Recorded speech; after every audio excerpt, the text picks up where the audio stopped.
just having a slow walk around, see if I can see any showy carp. Should have got here at first light this morning, but spent about half an hour looking for my car keys. Then when I did get here, there was some strange guy in the car park trying to flog me a smokeless ashtray. I don't know what that was all about. Anyway, he kept me talking for far too long. Let's go try find a peg. Just on my way back to the car getting me tackle, I've seen a carp show in front of Peg 5 on Ripley side. Only seeing the one carp show is better than seeing no carp show. It's something to go off, which is better than nothing. In winter, you're very lucky to see the carp showing. They don't often give themselves away. Having fished these pegs before, I do know that they slope off into deep water being about 15 to 18 foot. Because I saw the carp jump out and breach the surface, it might be worth chucking a zig out on one of the rods.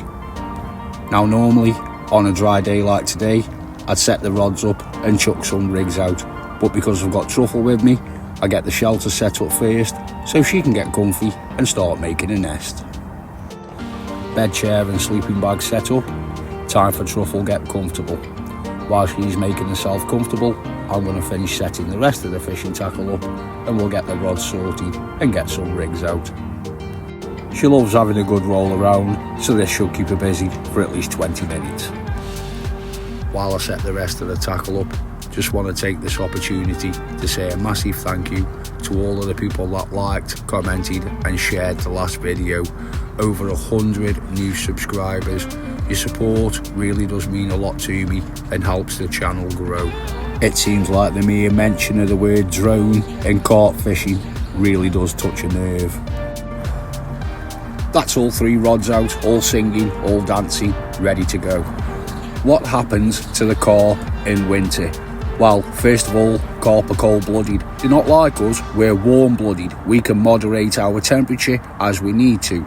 Carp can't do that. If the water's 7 degrees, the carp is going to be 7 degrees. If the water's 2 degrees, the carp's going to be 2 degrees, and so on and so on. So when you're fishing out in winter and it's -2, bear in mind that the carp's body temperature is also going to be -2. In the winter, they will try and find the warmest water. Now this can vary by a couple of degrees. Now a couple of degrees doesn't sound like a lot, but when we're talking about a carp's body temperature, it makes a massive difference. The carp's feeding habits also change. Whilst in summer they may be feeding very aggressive, in the winter it's a lot slower. The reason being, the carp digestive system slows right down. Therefore, digesting boilies takes a lot longer. This is why a lot of carp anglers swap over to hemp and sweet corn. The sweet corn's soft and mushy, easier to digest. Another easy food source for the carp digest is maggots, as they're mostly liquid. Maggots are not very good for the carp's growth, but can be great for nicking you a bite. If you're out braving the winter cold, what bait will you be using? Before I open door number 15, you're probably wondering what happened to 11, 12 and 13. Well, behind door number 11 was 20 micro ring swivels. Behind door number 12 was 10 lead clips. Behind door number 13 was 10 lead clip tail rubbers. And it's not that easy making short videos about little items like this. So I thought I'd include it in this session now. Door number 15 today, what have we got?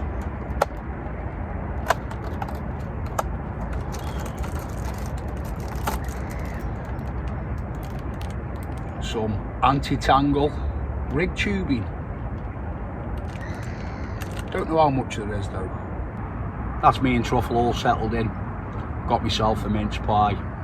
Does anybody else eat these all throughout the year, or is it just me?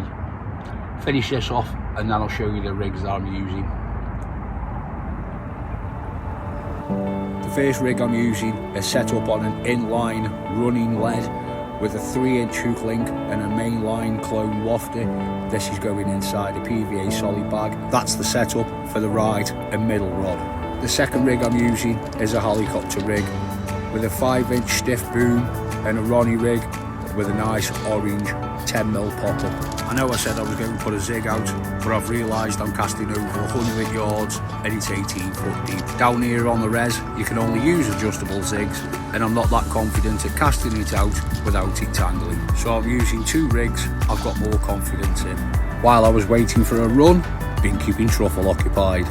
Now if I was stuck at home sitting on the sofa, I wouldn't have had the privilege of watching an awesome sunset like this. It truly does belong on a Christmas card. First run, and it's a bream. Bit disappointing. Let's unhook him and get the rod back out.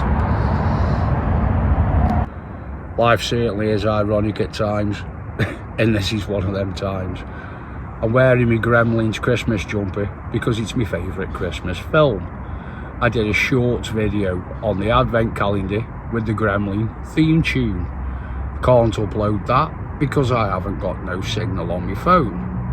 And would you believe it, I've recast the rod after having that bream, and my right hand side Dalkim doesn't work no more.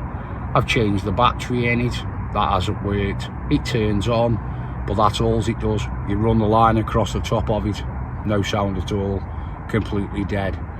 You see, Gremlins really do exist. Thought I'd got another run. Turns out, just the swans. Oh well. Finally got the shorts video upload. It's 8:15. It's been uploading for 2 hours. The signal on Ripley side of the res is absolutely awful. Anyway, no more action since I last had that bream, and the swans had me out.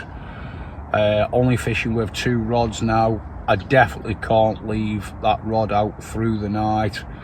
Bream do not give much indication in the winter. It's kind of like a single bleep. That's what that was earlier when I hit that one. Literally just a single bleep. So yeah, the rods had to come in. Anyway, fishing 2 rods saves me a bit of bait. Chilly outside. Second run of the evening, left rod this time. Another bream. Another bag made up. Another bag chucked out. Third run, 3rd bream. I've been here before. Yeah, I'm trying to take a positive from the fact that I'm catching bream. At least the spots are clear enough to pick up a bite. 2 more runs through the night, one at 3:05 and one at 4:15, but sadly they were both bream. I'm still only using the 2 rods because I can't get that Dalkin work at all. I'm hoping I can get it fixed as quick as possible because I'm going to be using it on a session I've got planned with Bruffy the Jedi just after Christmas. To be honest, I've had the same set of Dalks for well over 15 years and never had any problems with them. I've made myself a nice fresh brew. Let's see what's behind door number 16 of the Carp Advent calendar. As you can see, the Carp Advent calendar is absolutely battered, but what's behind door number 16?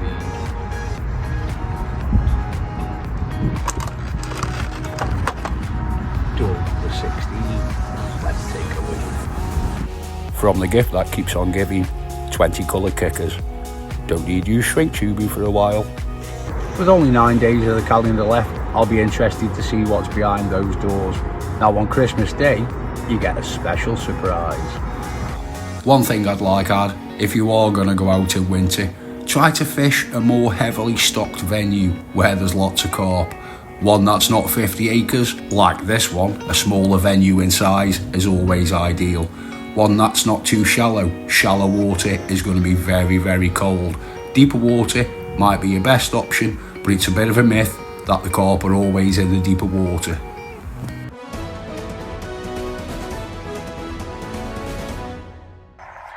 Right then, I was just in the middle of packing up. After catching all of those bream, I really didn't think it was going to happen. But here's what you wanted to see. It's not a carp video without a boiling kettle.